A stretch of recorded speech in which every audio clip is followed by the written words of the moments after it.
It's Bobbbaaaay, and we back.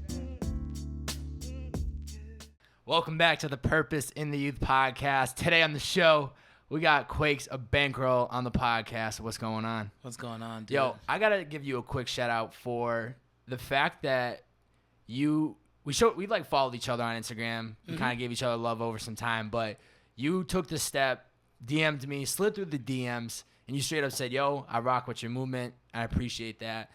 And I just want to say thank you for doing that, because I don't think enough people, and I'm guilty of it, don't actually show love to the people that we actually rock with. We're afraid to show too much love. So thank you, and I'm happy we can make this happen. Yeah, man. Rest in peace to Prodigy, man. You know? And the reason why I say that is, like, what's that old Kanye line? If you admire somebody, you should go ahead and tell them. Yeah. Something like that. I don't know. Nobody ever gets to flowers while they can still smell them. Yep. You know, I think, like, roses, quote, Roses. You know. It's true, though. Yeah. You know what I mean? Lots of people just, like, sideline admire. I just try to let people know what's up. You're doing a good thing here. Shout out to Purpose in the Youth, man. I appreciate that, man. I appreciate that. Tell our listeners that are listening right now, who is Kwakes today and how young is he? Kwakes is 25. Dang, I can't. I'm think about it. Do the numbers. Yeah, I'm 26. I can't remember. Like, I'm 25, 26 years old, something like that. Mid quarter life crisis mode. I am by day I work for a tech startup in the city called Toast, and by night I try to sleep. And when I'm not taking glorious naps, I'm trying to, like, hustle around the city. That's all you can do, baby. Yeah. Hustle. Yeah. Yeah. Where did this all start? Where'd you grow up? I'm from Worcester. 508. 508. Stand up. Shout out to Lincoln Village, man.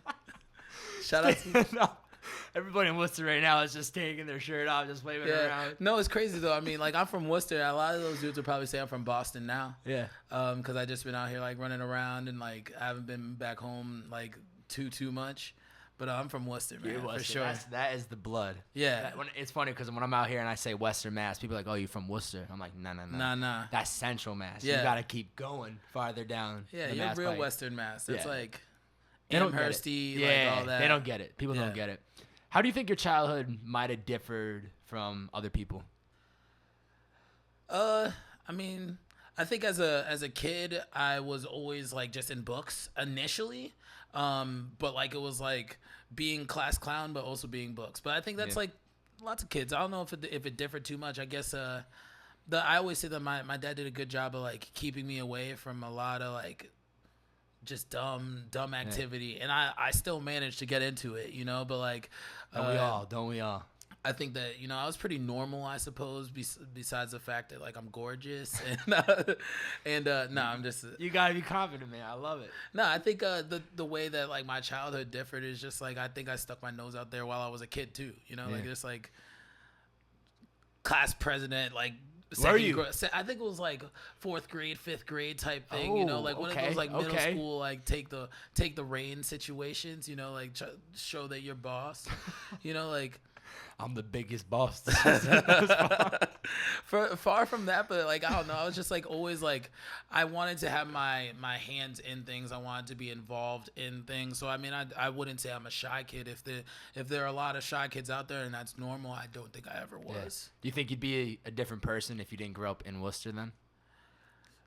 Yeah, for sure. Worcester's a pretty special place. It's very diverse. So I'm Ghanaian. Ghana, West Africa, really, like, diverse community on Worcester. Like, you just get all these different cultures. You get Dominicans, you get Puerto Ricans, you get like all types of West African cultures, Liberians and Ghanaians and Nigerians. You get lots of Albanians. So, like, it's a lot of different cultures in this melting pot with, you know, obviously, like, white people everywhere too. But like, you get a lot of different people.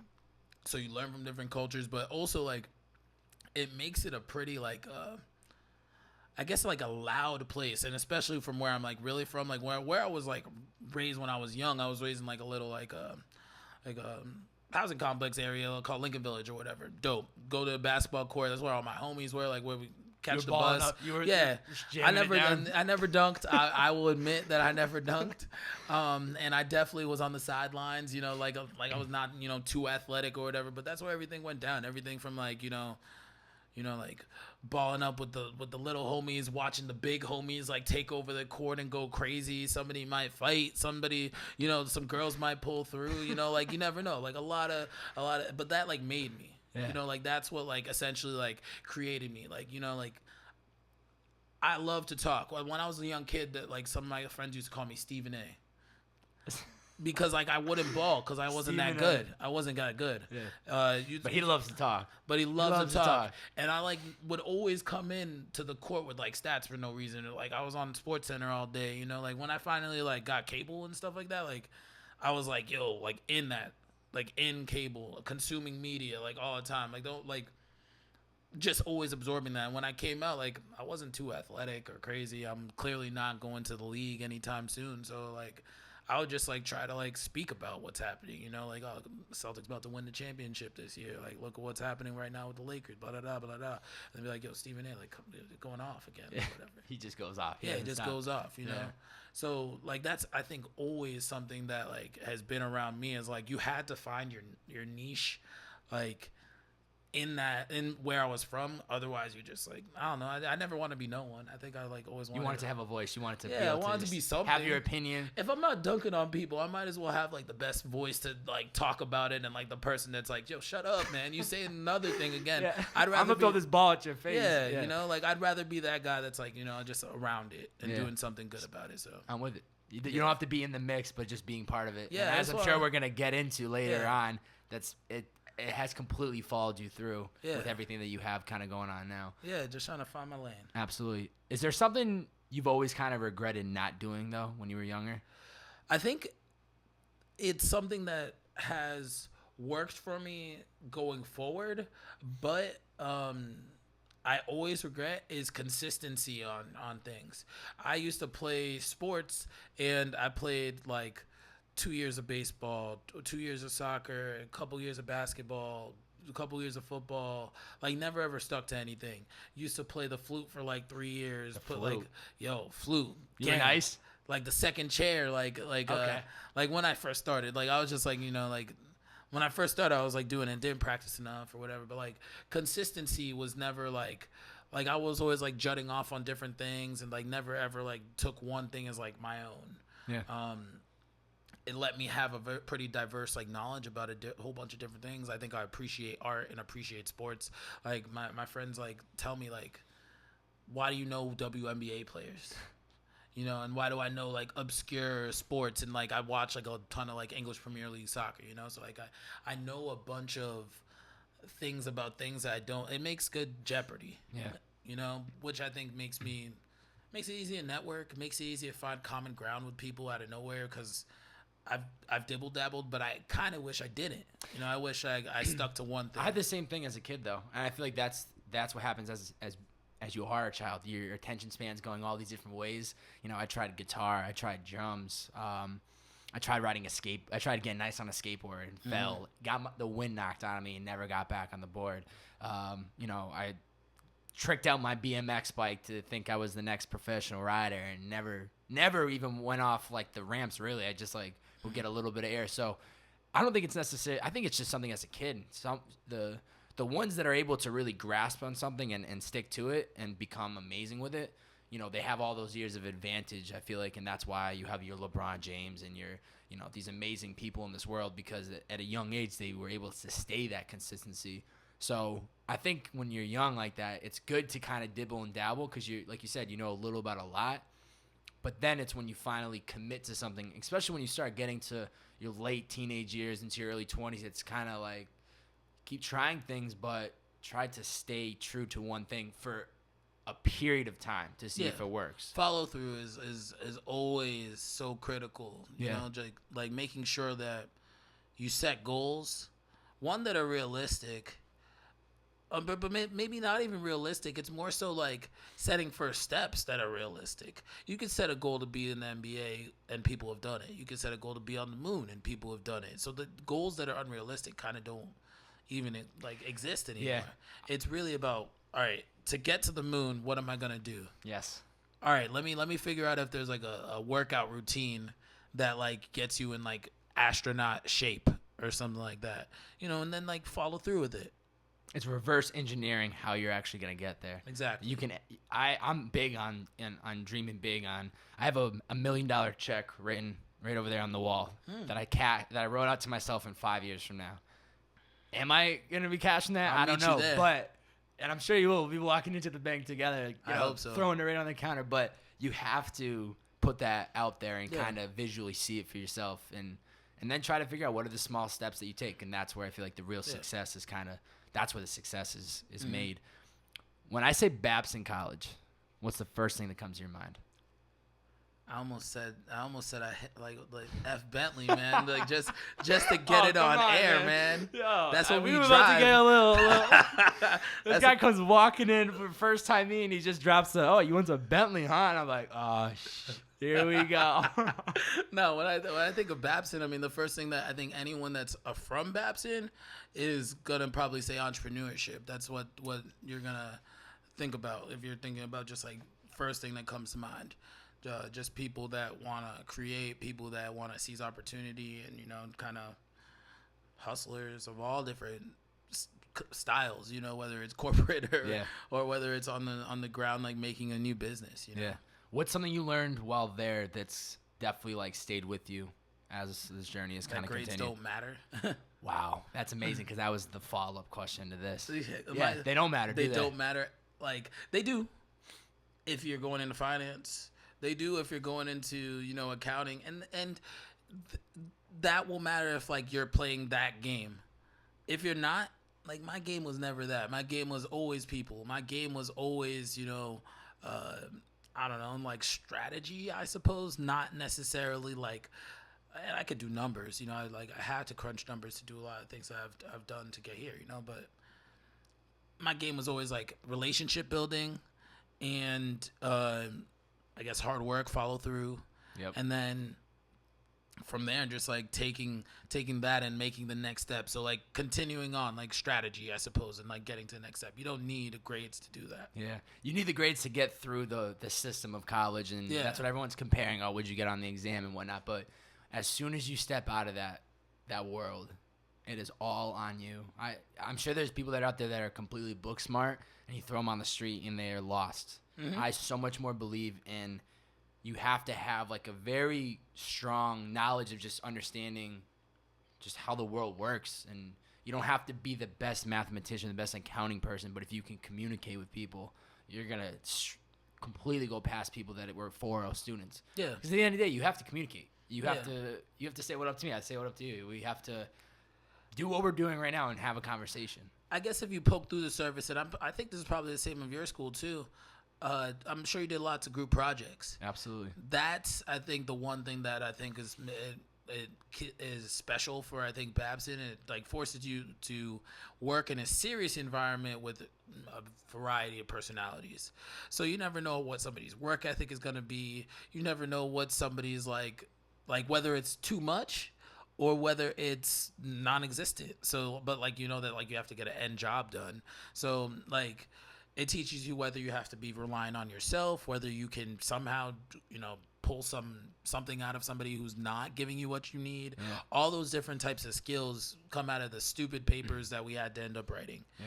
So I can remember nothing about the papers, and I probably remember nothing about like the real minutia of like fights and stuff that we went through while I was back there. But I do think it helped me sharpen skills to like get into a group project, be in a group setting, and be able to like drive the agenda of a conversation or figure out if we have a purpose of being here or like let's get right to it. Yeah, what needs to get done? Who's doing what do you bring to the table? What do you enjoy? That was like always the first like conversation we'd have. We'd look at the project and be like, all right, does anybody want to do something? Jump now. What are you good at? What do you bring to the table? Because you don't want. I want to present.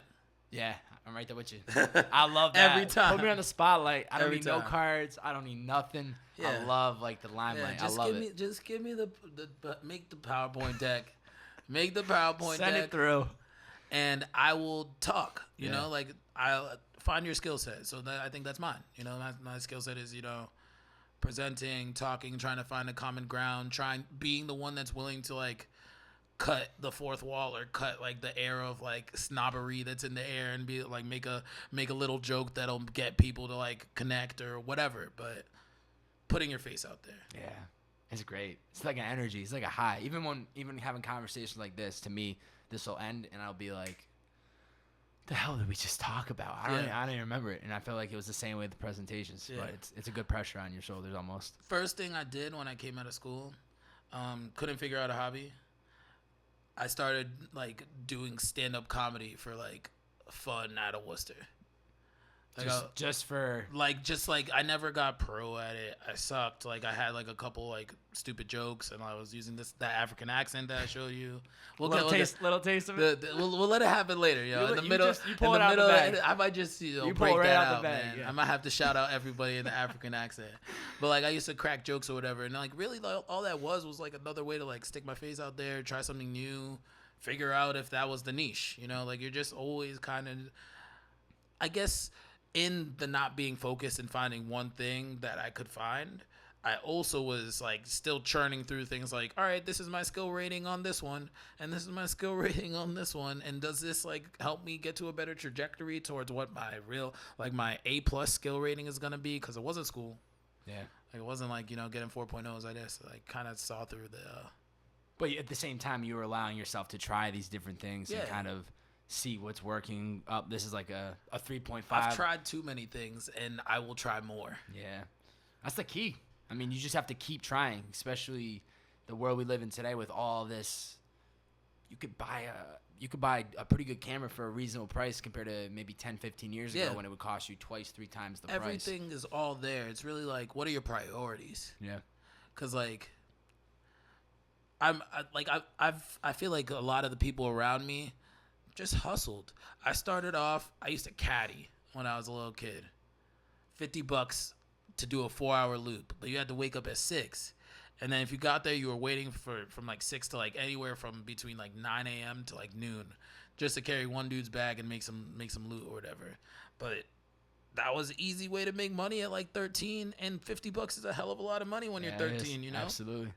So like, it's a lot to make doubles, dollar menu. Yeah, that's a lot of money. You could buy a lot of stuff with $50. But like through all that too, like I guess my background and all, I guess I'm cautiously materialistic.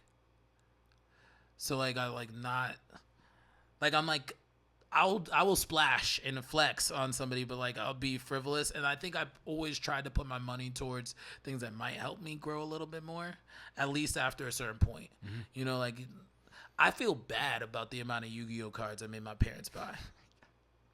When I think about that stuff too, on the dumb stuff that I made them buy me, man, a lot of money wasted. Pokemon, Yu-Gi-Oh cards. If I would have told them to put that in a fund, like you'd be good. You would have drove out of Babson with like, a brand new 7 Series BMW. I'm gonna have a baby one day and like have him at like, as soon as he learns how to talk, I'm gonna just ask him that ultimatum question and record it and be like, yo, I could have like you told me to put the money to the side.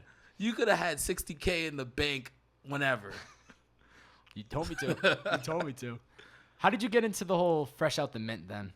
What's the story behind that? What did you dream of this becoming? Fresh Out the Mint is really the product of like me just kind of running around the city and trying to like help out or seeing that there were a lot of special kids that were in the city making music, being artists, whatever, and just trying to like find my lane. So I used to like work with Laced and like blog for them. I used to work at Karmaloop and like try to just like, I saw so many movers and shakers, like people that like just ended up doing a lot of dope stuff. Like I worked at Karmaloop when like what's her name, Micah Baby Nudes, she's the DJ for Kaylani right now, you know, like that's crazy. Like I don't know her like personally, but when you see people grow to like that level, like, well, I guess like when you see people just like kind of ascend, it's like, dang, like you can do something. It's all it really is just like you gotta just do it. You just gotta do it. So I think 2016 is when I really just started to just do it. So I started throwing rap shows 2016.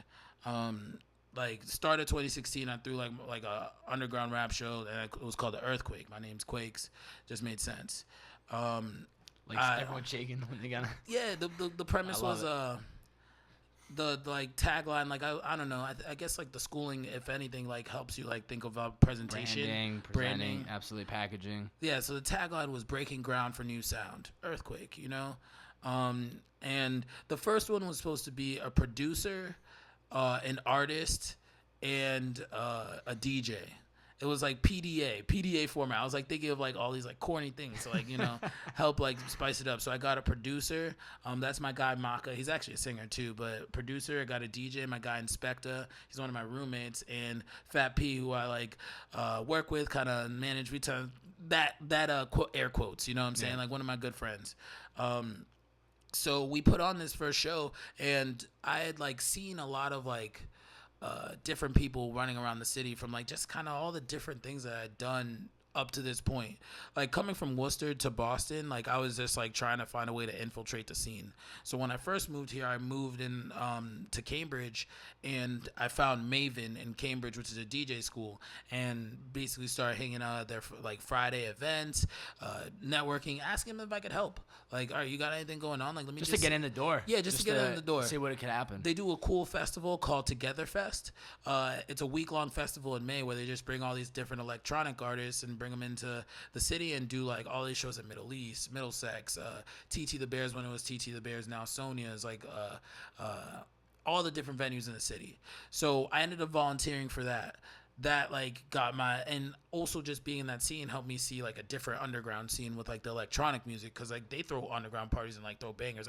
I'm sure you saw that stupid article that came out of Northeastern with that one kid that like snitched on like that type of shit, that fire shit, you know, that fire shit that like gets ruined sometimes by people. But like I couldn't get into real venues, you know, like you cannot go up to Middle East, you cannot go up to Brighton Music Hall and be like, I have friends that make music, and I get a venue. They don't care. They don't give a damn. They're like, we're about to book Tory Lanez, you know, like he's You're about out. like this is about to be money. Like, what are you about to do? So the only way that I saw myself infiltrating it is by doing the same thing that I was seeing on like the electronic scene with like those underground shows, and I couldn't find any speakers. So I couldn't find any like speakers to bring to these shows. So I ended up taking out a Guitar Center card, and just 6 months to pay it back. You know, so I just took no interest. Mm-hmm. So I just took out a Guitar Center card, put $2,400 of equipment onto a Guitar Center card. So you were like, I'm all in. I'm all in. I'm blessed. Like I have a really solid job. So I have a job that like, instead of me investing in like going out to drink all the time, which I still do, like it's moderation. I'm bad at drinking. I only drink wine now, if I'm really being honest. With some real bougie. Graduates from Babson and now here just drinking bottles of rosé well, the only reason why I only drink wine is because like hard liquor would just put me on my ass too much. You know, I just couldn't do it. Right there with you. Yeah, straight up. Straight up. So I just like gave that up, but like really like I decided, all right, like I said, like cautiously, like I'll splash. But I also would rather splash on like a goal. So I just like 2016 literally was like put my money where my mouth is moment. So like started off January, got all the equipment from Guitar Center, threw my first rap show. I threw like 3 or 4 underground rap shows last year. One of which was at Inner Sanctum, turned out pretty good with Hefe Replay and some of like the best artists out of the city.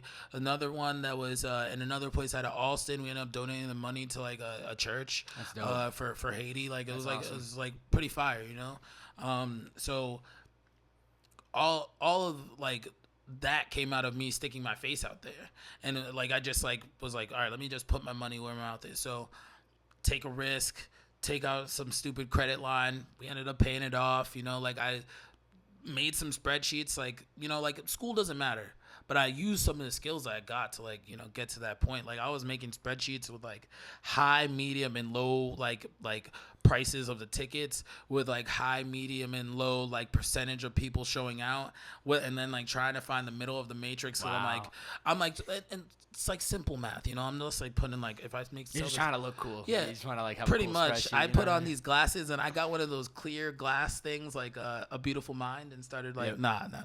Like the simple stuff, you know. Like I just put like 10 at the top of one bar, 15 and 20, and then I was like, realistically, how many people do it? Like, what's the capacity, and how many people do I think I could come out here? The first show, like Swear, this is exactly what I did. And then I said I could get, like, low ball, I think I'll get 60 people in the room. High ball, get 180 will be the minimum. And then, like, just was like, all right, what's the best way for me to, like, get people in the room? All right, let's, like, if I make it 15, I think that'll probably get me to that 80 point. But then will I break even 80 times 15? The room costs this much. I'm trying to get this much to the artist. Like, it was just, like, really thinking smart. You know, just what's going to work best. Yeah, what's going to work best, and how am I going to make sure that I break even on it? But, like, I'm taking a risk. You know, I had $2,400 in the hole off the speakers. I, like, had I rented out a venue that, like, for $200, like, some underground venue that, like, I could have ended up, like, getting busted by cops and, like, being screwed, you know? Yeah. Like, I like paid a couple people that are friends like $50 a piece just to help me run the door and do all those type of things. I ended up giving, like, money to the artists and paying all the artists that were on the bill, paying somebody to run my sound because I'm not a sound engineer, so I got somebody to, like, just be there to, like, just make sure the mics are right and all that type of stuff. Like, it took risk to get anywhere. But then that got to here. So, like, I guess to get to Fresh Out the Mint, I do shows all last year. I run into my guy RJ at a Gold Link show. He's, like, doing his thing with he had a blog called Flying Tides. And he used to blog for a blog called No Fillers. That was, like, kind of like it was one of those blogs that was, like, out there that, like, we just interviewed Alan Kingdom. They were covering Alan Kingdom, like, before the Kanye, like, and it was, like, kind of on the same vein as, you know, the Fresh Airs and all that type of thing. So I meet up with him, and we just, like, end up. I'm on that camera wave. I'm on the camera wave. So he's like, "Oh yeah, you do camera stuff," and I'm like, "Oh, I'm just kind of. I'm just dibble dabbling. I'm just dibble dabbling." So, like, I'm dibble dabbling on some camera stuff or whatever, just to flex on the Instagram and, like, all that stuff. Like, I used to bring my cameras to stuff that I wasn't even, like, doing it for anybody else. I would just do it to get good footage. Yeah, you never know. I was just trying to, like, learn. An opportunity could jump. Just trying to learn. So he ends up linking with me, and he's like, "Yo, I do a radio show on BC, and you want to join me? And we'll just talk about Boston hip hop, work on getting some interviews, do all that type of stuff." I'm like, "Sure, you know, I love to talk, and I like it. It's a cool avenue." Ended up building that out, continuing to interview people. Did our first interview with Hassan Barclay, reaching out to the different people, and it turned out to be the best way to also, like, network. You know, meet some great people, and just, like, figure out, like, we would have never, shout out to Ned, like, he gets a bad shake in the city, and at the same time, like, we would have never ever gotten to the point where we are with Fresh Out the Mint if we didn't interview him, level with him, understand a little bit more about his business. Ned's a guy that runs Middle East.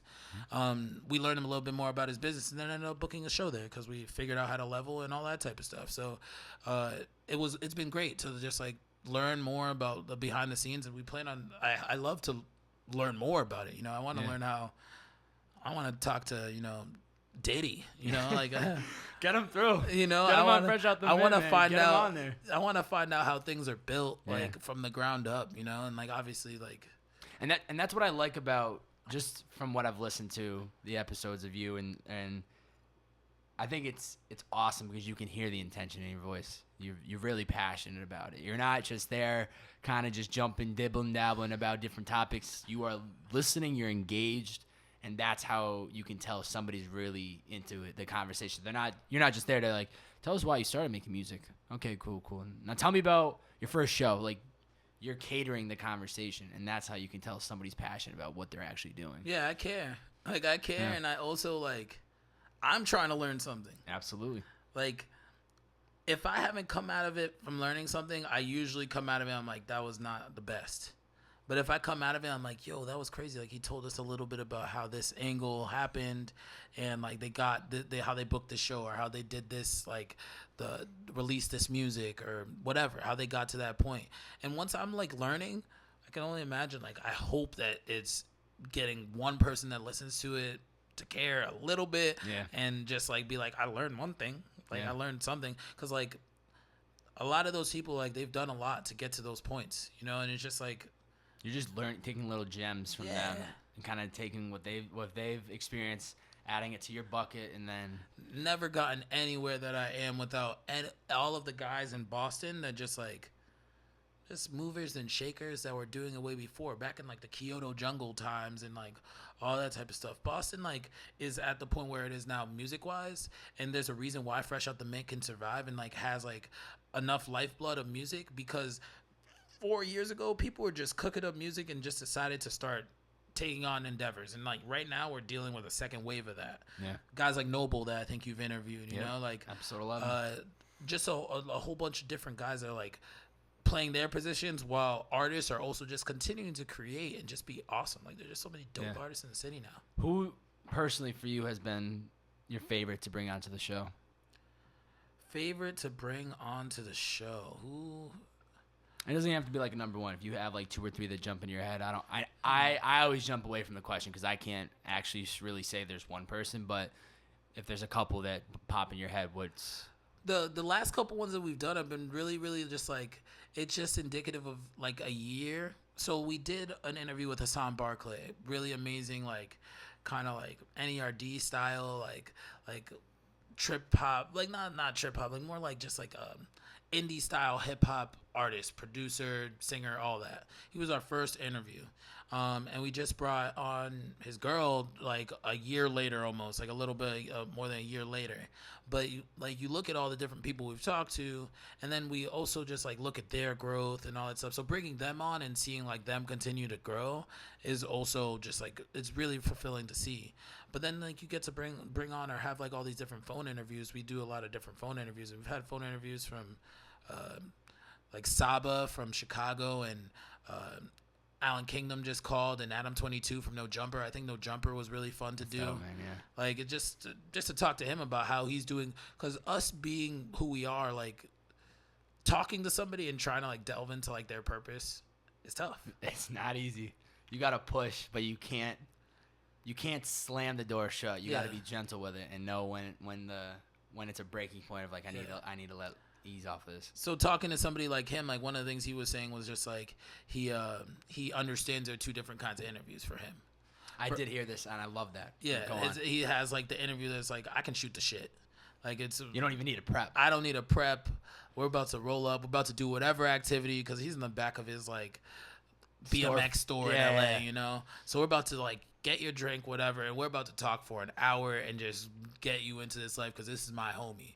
And then I got the other people that's just like, I know nothing, but I know he's for the culture, and I need to prepare. Like I need to like just learn a little bit, get those kind of like framing questions that can like create something about who that person is and give them a little bit of body. And then if we can, let's start getting into the personality and stuff. I think that's how you become a great interviewer or host, whatever you want to call it, is that you can gauge the person that's coming onto the show before it happens. Like I knew, even just meeting you, I knew before you got here, this is somebody that has experience of being on the radio, that understands the whole dynamic of keeping the conversation going.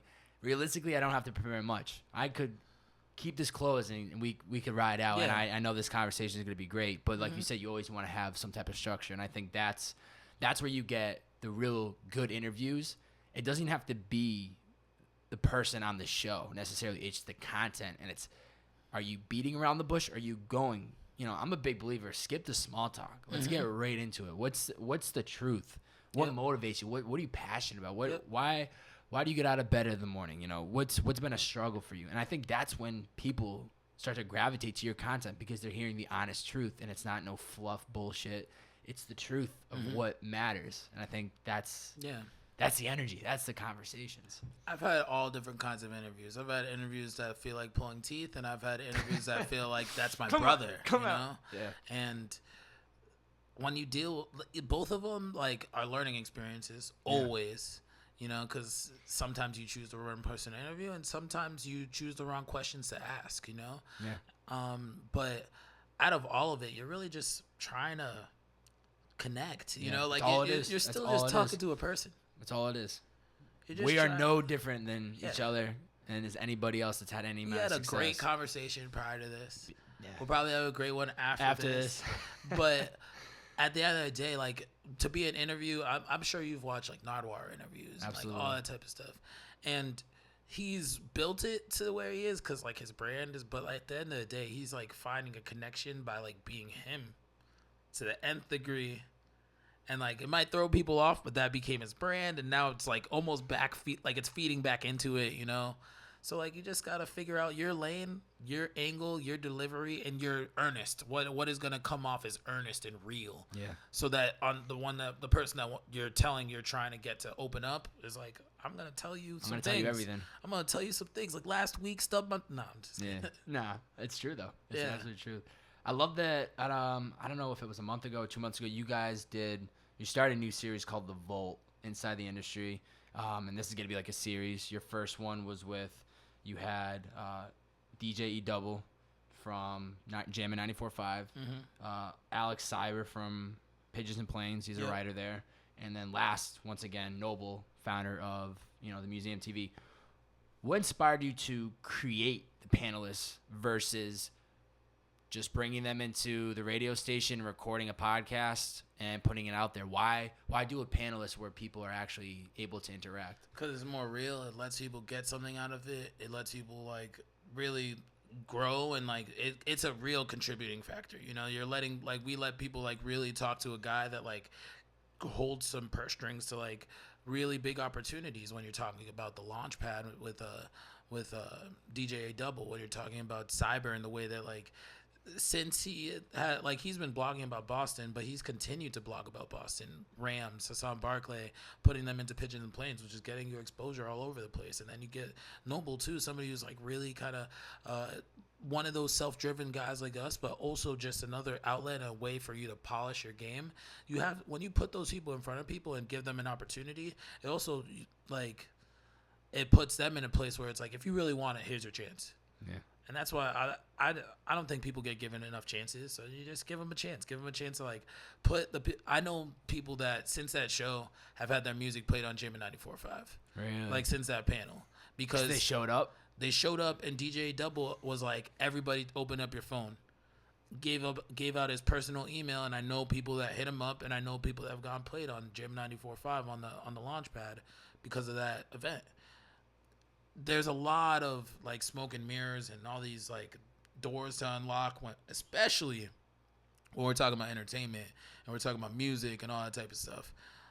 We're trying to be as little of a barrier as possible. We're trying to obviously have a quality level that we want to stick to, and we don't play everybody's music, and like that's on purpose because we care about what's going out there. But at the same time, like we want to be real. Like we'll give you feedback and tell you like, yo, we don't jam with this, or we do jam with this, and like clean this up and do this or whatever. We're just trying to be assets instead of like it being like a too cool thing. Yeah. But I think a music aside, obviously that was clearly an opportunity for somebody that was interested in music. But aside from that, it's showing up to these small events and shaking hands with the people that have this power. If I was an artist and I showed up, what do I think is this going to benefit? I'm not, I don't know, but it's showing up, and I think that is by far easily the key also to just winning and whatever you're trying to do is show up every time. Just show up every and time. Put in the work, whether it's going to a studio, whether it's going to the gym on the late night Friday nights when everyone's going out. Just show up, and if you show up, look at that. You have these guys who got their music played on Jammin' 94.5. Ask Joe Mill how I ended up getting into working for Laced as an intern, and like that being like I guess my first exposure to like the Boston scene. I was from Worcester. I was like just showing up to like all of his events. He used to do all these meet and greets with like he had one with Kendrick Lamar and all these people, like all these great meet and greets, Fabulous, like all these great artists. And I would just show up and just ask like, how can I help? Like you could be a consumer, or you could contribute. Yeah. And I just wanted to contribute, and I just wanted to find that other angle to contribute. So I just kept asking and poking and like proposing an idea, and if they say no, like you can't reflect that on yourself and be like it's on me. No. If you get enough no's, you'll make it. You'll make your own scene. You gotta let that no motor just keep fueling you. You're supposed to get no. Yeah. You're supposed to. People are too nice these days. We need more no's. Yeah, no, but that's the thing. You are supposed to get no. You shouldn't be getting a no or a yes on the very first attempt. That's too easy. Mm-hmm. How are you going to appreciate it when you finally get there? You know what I mean? So it's as much as, I've gotten no's for podcasts. Straight up. Just, no, I'm not interested. And as much as I I'm sitting there like taking it as a personal, like, what do you mean you want to be part of my podcast? This is supposed to be so positive, and this is my damn podcast. What do you mean you want to be a part of this? At the same time, I get it. Like, I'm trying to create my own thing, and if 2 years from now you email me and you want to get back on it, I'll say yes. Yeah. Because if this was 2 years ago and I was saying this, I would be like, nah, screw that person. But I've just learned that just always be energy. A loss of ego is, for people like us, is very necessary. Yeah. And I mean, I don't know, some people end up getting to the point where they can flip that, and like their ego is like what is making them bucks or whatever. But that's never been me. The ego is so short term though. Yeah. If you let that get control of you, even if the money's on the line, where you just give it a couple years, it's gonna bite you in the ass. I try to be as humbly confident as I possibly ever can. Yeah. I try to, like, come into a situation knowing that, like, I know something, not like I know everything, but not like I know nothing. Yeah. And like sometimes, like, and I'm not saying I've always been like this, but like sometimes there are moments where like you feel like you know absolutely nothing. Yeah. And even in situations where you know nothing, you still know how to be polite. You still know how to work hard. You still know how to like take notes. You still know how to like observe and like absorb. So like you still know something, even if it's neuroscience and it's not your field, it's not what you're meant to do, whatever. You know how to do the basics to get to the next step. So I always know something, So then from there, it's just like, all right, cool. Like, you just maneuver it around. Keep maneuvering, learn, stack up your cred, your clout, whatever it needs to be. Your cred, your clout. You're so for the culture. I love it. Yes. Whatever you want to call it. Oh, my God. I love it. What's been one of the hardest lessons you've learned dealing with Fresh Out the Mint? That monetizing things are hard. Like, continuing to monetize things is hard if you want to like make something sustainable and turn something into a business. Difference between a hobby and a business is big, It's tough. So I mean, just I guess also just kind of like figuring out a way to be a leader and I don't want to say delegate, but bring more people into the team. Well, the best thing that we ever did was bring Greg is on fire on our team. Why?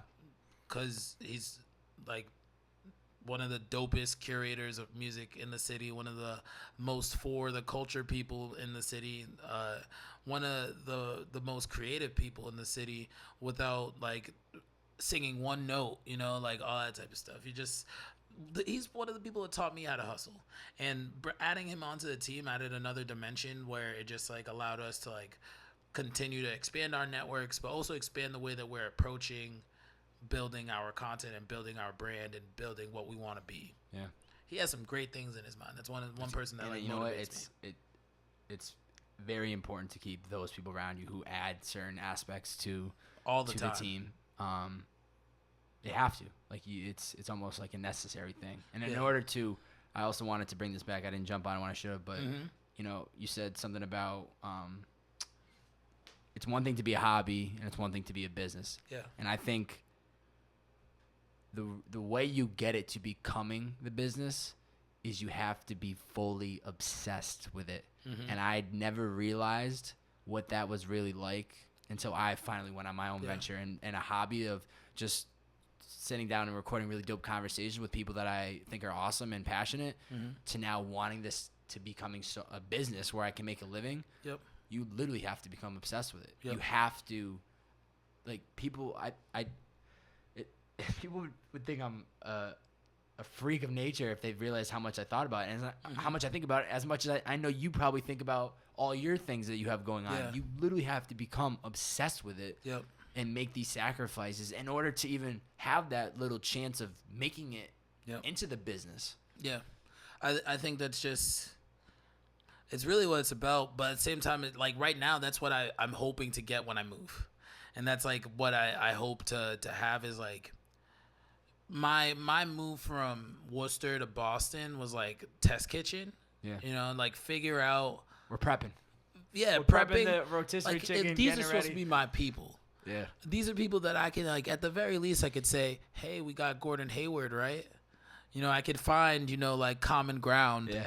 If I can't, get to a point where I can build something that people might support and respect, here with people that are supposed to be my people, and it makes it hard for me to have the confidence to go somewhere else. So now that, like I've had some cool opportunities come by for me to make this move, I'm hoping that is what, like, I'm having no safety nets because I don't have the same network that I have back here. So I think about it with like the plan A, plan B type situation where I have a job like right now, a good day job, But I think me getting shifted out of being in this area is the cut of the safety net that I needed personally. Yeah. Because like I'm lucky, yo. Like I know that like artists can be in a very tough position where like money is not even a thought because creation is like you're working towards money, So I have the double situation right now, And I just hope that like as I go along and like my journey and like get to LA, I can continue to like keep driving at this because this is what I love. So you're not leaving fresh out the mint? No. We're going out to LA. I have a couple mics from those rap shows that I threw. So what's happening is like pretty much I'm only going out to LA with 2 suitcases. Pretty much like I'm bad at planning. I don't know. I don't have any real furniture that I would want to keep anyways. You don't need it. Just figure it when you get out there. We're just gonna smash all this old IKEA stuff and just keep it moving, Yeah. So I'm going out there probably with a few suitcases, some kicks, whatever, and a couple mics from the rap shows that I started throwing in 2016. A couple XLRs, gonna get like a Tascam or whatever, like one of those recorder things, so that I can just record interviews on the road. And I'm just gonna do the same thing that I did here, same stuff that I did here. Go out to shows, try to find the DJ after that show, ask him like what he does. Do you DJ here all the time? And keep that same connection and like it's only gonna help you guys grow. Yeah. And just try to and send that stuff back, so you can teach me some stuff about Audacity or whatever. And I don't know the best, but I can get you the basics, man. I'm gonna throw some reverb on my voice, though. I'll get you the basics, man. And I want my voice to be deep and satiny. That's deep. Well, you know what? It's crazy, man. The last podcast I did, he was moving to LA. You're moving to LA. I'm moving to LA. So it's cool to, especially in the last months of being in Boston, to really connect with people that are going to be out there, because being from one side of the country to another, at least if you have some grounding when you get there, Squad. It's a little bit easier to kind of build up off of. So yeah. You never know how things are going to take you. Hit me up. Keep in touch. I'm going to keep tabs. Come on. That's the reason why we keep peers like this. So as you go out there, I'm going to hit you up in 2 months. Be like, you land on your feet, bro? And I could like, You'll be scooping me from LAX. How about that? You'll be picking my ass up. Yeah, definitely. I hope so. What do you love the most about yourself, and what do you, I don't want to say hate, what do you dislike the most about yourself? Love the most about myself. I don't know. I try not to hate things. There's a point in time where I used to hate like Justin Bieber. You feel me? I mean, everybody does. I don't hate him. No, I'm saying what? Let me take that back. Hating I'm on going people. going back a couple steps. I think there's a point in everyone's life where they just like, yo man, screw Justin Bieber. He sucks. I'm full blown Justin Bieber. If that dude tossed me a free hoodie, I'd be rocking it every day of the summer. Like, I wouldn't say I love him. I appreciate him. What I'll say is like I stopped caring about like pouring out negative energy for any for no reason, but to just like be like, this person is in this position in their life and they are making these it's their decisions to make. It's their life to live. It's your problem that your nose is in it. So like I try not to spew out any negative energy that's not like necessary, and I try to at least be as positive or productive as I can about it. So I mean, if there are things that like I like about myself, I think I'm like trying to think positively and think about like, if there are problems, let's fix them, as opposed to like their problems. Because like I just hate when people just like state the obvious or just put things out there and it's like, are you doing one step to fix it or something? Like I want to try to be as productive as I can when I have an issue in my life, whether it's personal or there's something that like I think is a national need. If I don't think it's like, if I don't think that I'm gonna be able to do anything about it or anything like that, like I'm not gonna like sit there and like harp on it forever unless like I like think of something for it. It actually blew my mind yesterday with how much media was about Rob Kardashian, and that was a moment where I quickly heard about it, and just seeing how it was on the radio instantly. I tried to catch the recap of what happened. I still don't know. I'm not even gonna touch upon it because I don't even want to give them trash, that much. But what I'm trying to say is exact same thing. Why all this time and energy that gets wasted thinking about other people's situation or problems? I've previously been guilty of doing it, and it's something that I've learned. And it comes back to kind of what we were talking about before the podcast started, just being present and worrying about what I need to do right this moment. We're in this podcast, and then next I'm going to do this. It's like we waste.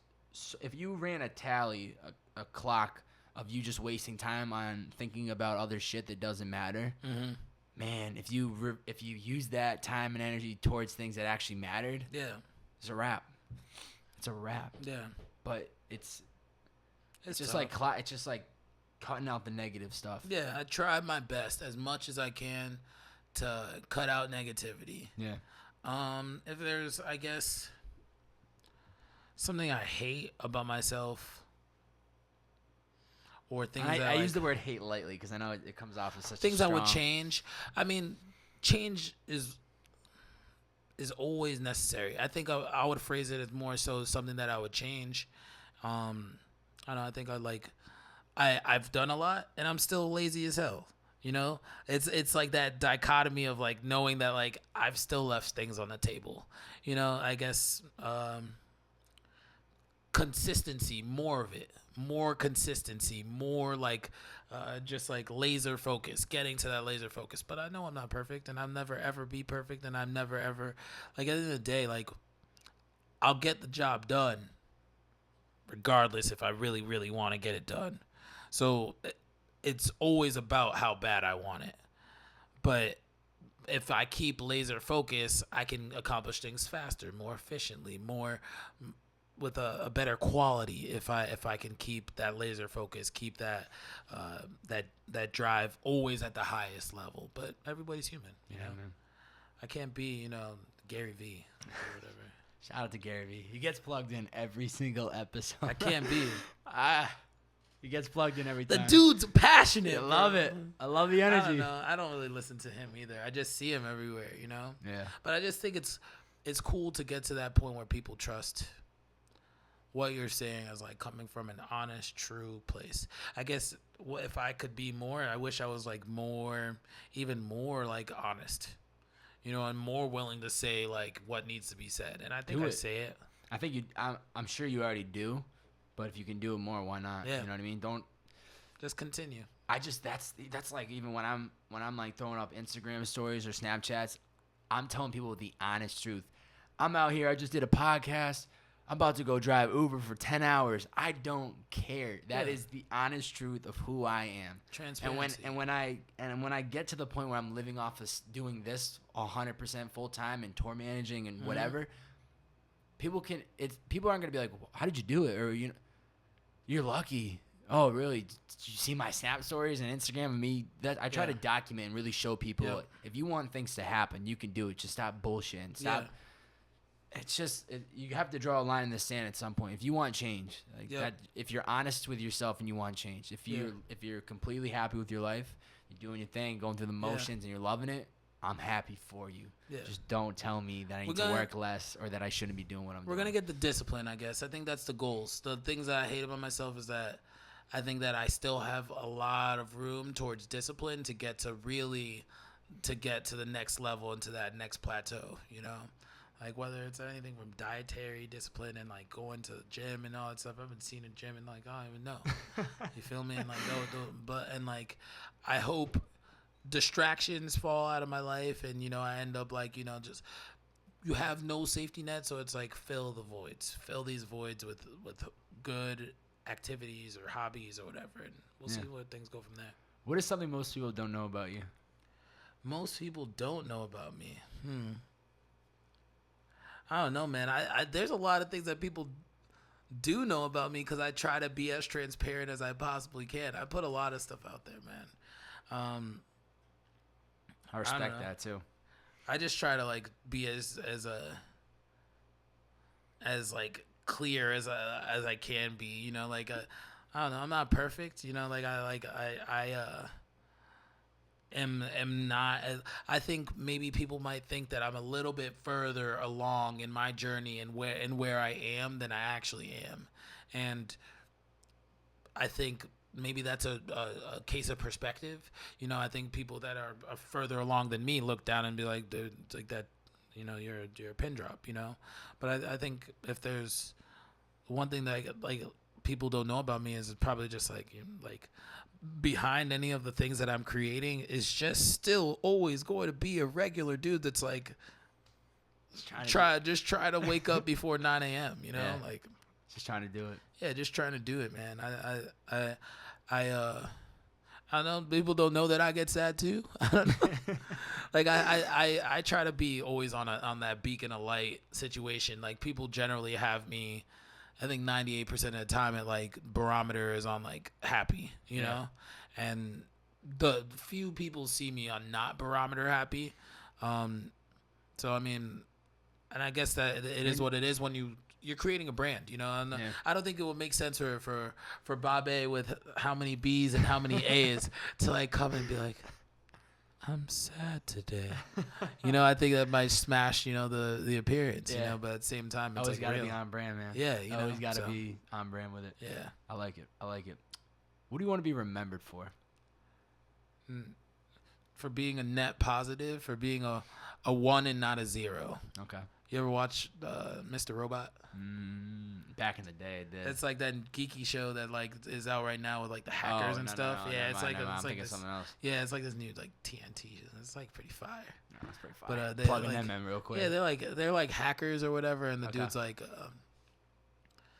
in this world they're like only 1s and 0s. Like at the end of the day, it's really just do's and don'ts.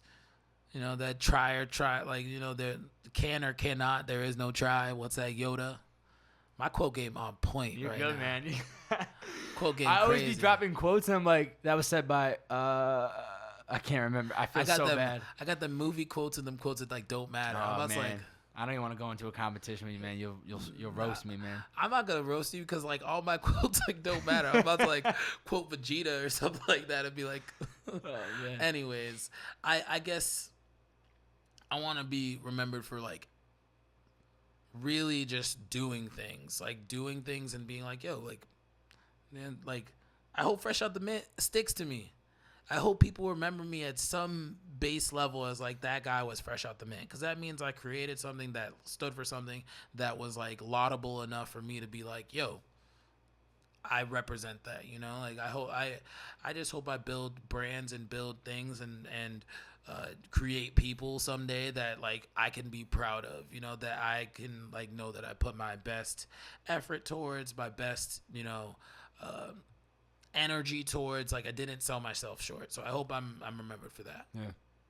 Well, that's an amazing answer, and I think you're true of it. This is when I reverse the role. I allow my guests to ask me any one question. It could be about something we talked about today. It could be something you want to ask me that you don't know about me. Any one question.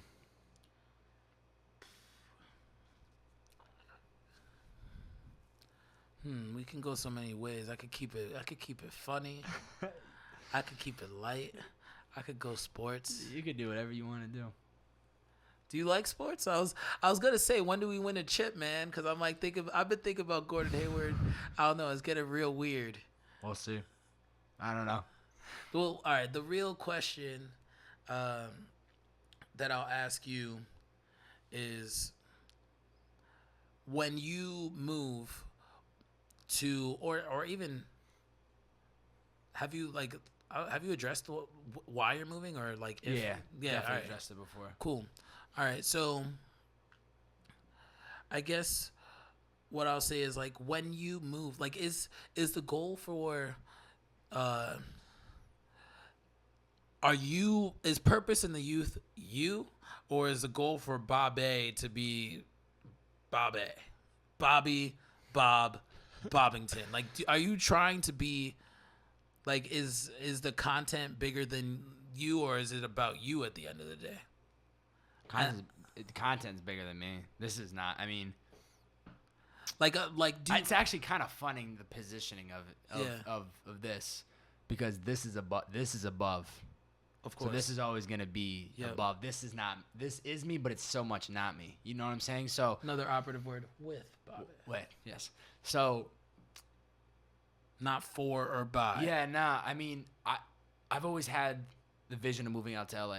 Moving to LA is not because of the podcast. It's not because of anything else. I just knew that at some point it was going to happen, and everything finally full circled, and I'm moving with a couple of my buddies, and it's just something that I knew was going to happen at some point. Since I was in middle school, I knew that LA was on the list. I'm moving out there at some point. I told my parents, and I told you before we started the podcast when I didn't get into Bentley my freshman year. Yeah. I was like, I'm going off the wall. I'm going to community college in LA, and I'll figure it out. And I never did. Same situation as you. I need to get a taste of living in Boston. But I guess is the goal, like, is it show business? Is the goal behind the scenes? Like, do you want to, like where? It's everything, man. Yeah. It's just everything. I can't. It is everything. It's a little bit of everything. It's the culture of LA, just the lifestyle, the sun being out year round, the palm trees, driving down, 405 bumper to bumper traffic, like just the LA. But then you have everything that I want to be a part of, and all these amazing creatives and just passionate people, whether they're in the music industry, or they're in fitness, or whatever they do. Like, LA is just full of just that energy. And especially with the people that I've connected with in the past year, they all live in LA. And just being out there, I've been out there twice this year. And if I knew 5 people in the beginning of the year that lived in LA, I probably know 15, 20 now. It's just a place that I need to check off. I'm not saying I'm moving there for the rest of my life, and I'm putting the stake in the ground, and this is it for good. But I'm a big believer of, you need to try things to see if it works out, and if it doesn't, it doesn't. I need to live the rest of my life knowing that I went to LA and I tried it. Whether it works, whether it doesn't, so be it. But I went. I took the leap. I tried it. I moved across the country.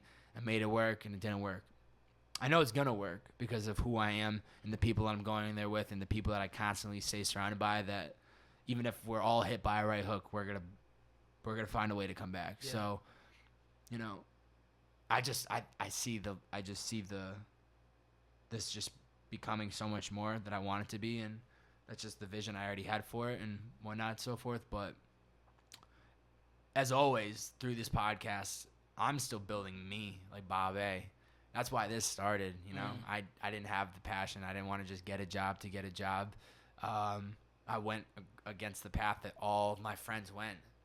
Everybody that I was graduating with, they sent out an email a couple weeks ago about 99% of the graduating class of 2016 is now enrolled in their careers. And I patted myself on the back because I'm finally started that 1%. Let's go. But I'm just I don't know, man. Sometimes even just when I'm getting to these conversations like this, it's so surreal to me because a year ago right now, I remember in June, end of June, I recorded the very first podcast, episode 1. And this was just an idea, man. It was just so much an idea, and here we are with 44 episodes out. Yeah. It's just like, it's crazy to me. Because I never took that leap to try things, or to build a venture, or I shouldn't say I never took the leap, but I never stayed consistent, as we had talked about plenty times in this podcast. And that's how you win. You just have to stay consistent, and you have to see the end goal. Nothing's going to come easy. I knew putting out the first episode, it wasn't going to hit 1,000, 2,000 plays. I know the 10th isn't. I know the 15th isn't. But it's little things that happen along the way that keep it going. It's like, all right, this person re-looped it. Oh man, we got to keep going. Or I got a tweet from somebody, or an email, or it's just the little things along the way that keep it going. But LA is definitely for both the podcast and for me. As the podcast grows, I've just grown as a person. And we'll kind of see where we ride out from there. Yeah. You got a dream car, man? What you gonna drive when you go out to LA, man? Because we all have to get a car. Yeah, I mean, I'm gonna be. You know what? I'm gonna be driving my blue 2010 Ford Fusion until that thing goes to the ground, man. Yeah. And once it goes to the ground, maybe we'll get a nice Range or a little BMW. I'm not gonna say I don't want to flex on something nice, but When the time comes, boy, we're going car shopping. Definitely. Man. Closing questions. Picture frame on the wall, right here. Inside the picture frame is you 10 years from now. What and who do we see within that picture frame? Me, Halle Berry, 3 kids, looking gorgeous, beautiful. That's what's gonna be in that picture frame. Yo, have you thought about this question before? I mean, we might have, I didn't. I might have for slid people in her listening, I DMs. never told him this question was coming, but I may have slid in her DMs a couple Okay. times. She may not have responded, but Okay. it is gonna happen. it's gonna happen. Diligence, persistence. We'll Yes. get there. Yes. All right. Real talk was Real gonna be talk. in that picture. I don't know, man. I hope that picture is like, I don't know, like me, like doing something that I've never done before. Like, I don't know, like eating some really fancy food in Japan or something like that, or like on like Mount Fiji or something. Like, I would love to say I would have other people in that picture, but I'm a friendly loner in the sense of like I've accomplished most of the things in my life by like me going for it. So I think it would probably be something as selfish as me on some sort of peak or doing something, and I hope it's something brand new and something that's like stretch my boundaries. Like eating a salad, man. I ate like 3 bites of a salad like the other day, That was a big step. Yeah, big step. I eat like a child. Hey, one step at a time, baby. So I hope it's me in a picture frame eating a big leafy salad in Japan, just like stretching and growing and becoming like a adult with like a better beard. With a better beard. Yeah. I love it. I absolutely love it. Always got to have the beard gang. Yeah. I'm with it for life. I'm not bro. beard gang, man. It's not gonna ever happen. Hey, you never know. I'm on a Rogaine regimen. I've been slathering Rogaine on my cheeks for the past. No, I'm just kidding. Couple weeks and still not coming. Yeah, It's still not coming in. Where can people find you and Fresh Out the Mint on social media? So, Fresh Out the Mint, everything at Fresh Out the Mint, Twitter, IG, website's out now. So freshoutthemint.com. Everything's Fresh Out the Mint. Fresh Out the Mint at gmail.com. If you're an artist and you want to send us music, please do. We'd love to have new music on the show and new people to support. And then me personally, everything's Kwakes, KWAK3S. Had to throw in the 3. Yeah, I had to throw in the 3. I don't know, it's real geeky. I used to be Quaker Oats back in the day. Yeah, that's my email. So if you want to contact me, QuakerOats@gmail.com. With the 3 in it too? KWAKEROATZ Okay. at gmail.com. But yeah, at KWAK3S. Yeah, that's me, man. You can find me now, coming soon in the streets of LA, hopefully with trying to make some friends. Soon come. By the time this is out, probably now. All right. Well, the last question I have for you. This is the grand finale. Fireworks going off in the air. What 2 to 3 pieces of advice would you give to somebody who is trying to find their passion or their purpose, can't really figure it out, is kind of lost in the mix, just can't grasp onto something? What would you say they do? Try things. First, just try things. I've done everything under the sun. Like I think I mentioned all these different things that I've done, and then I don't even know if I got into everything, but it's because I've tried it. I haven't figured out the perfect thing for me yet, because that's the reason why I'm still growing and becoming a new person. So try things, put yourself out there, try things. That's 1. 2, be serious about the things you try if you can. Initially, obviously, it's gonna become it's sticking the toe in the water. But after that, if you care, if you want to sharpen up a craft or something like that, be serious. And usually when I say be serious, is get ready to put money into it. Something invest in whatever it is. Whether it's, and you don't have to get the best. Be smart. So I guess try. Be serious about it, and then be smart about it. So, dabble in all these different activities and figuring out your lane. Find your lane or find a couple lanes. Attack that lane and be smart, but be serious about it. get ready to invest a little bit in it. Buy a camera, buy a laptop, get yourself a Guitar Center card and just invest in it. And then be serious about it. If you know what the battle is, like you're always fighting for somebody's time. You're always fighting for somebody's attention. So whatever it is, whether it's like, a job, whatever, like make sure you take it seriously, because you can't be out here wasting people's time with like knowing that, like they could be doing whatever right now. They could be watching the game. They could be consuming this. They could be doing that. Like they could be hiring somebody else. They could be using somebody else or doing someone else. So like put out like something with a seriousness that you care, so that people, that you can get to the next level. That's it, man. Kwakes, thank you for coming on the podcast. Yeah, man. We'll catch you guys next time. Yeah. What's up, guys? It's your boy, Bobbbaaaay. Thank you so much for watching this video. If you enjoyed it, please subscribe to my YouTube channel right here in the button below. Subscribe, as well as leave a 1 to 2 sentence review in the comment section below. We'll catch you guys next time.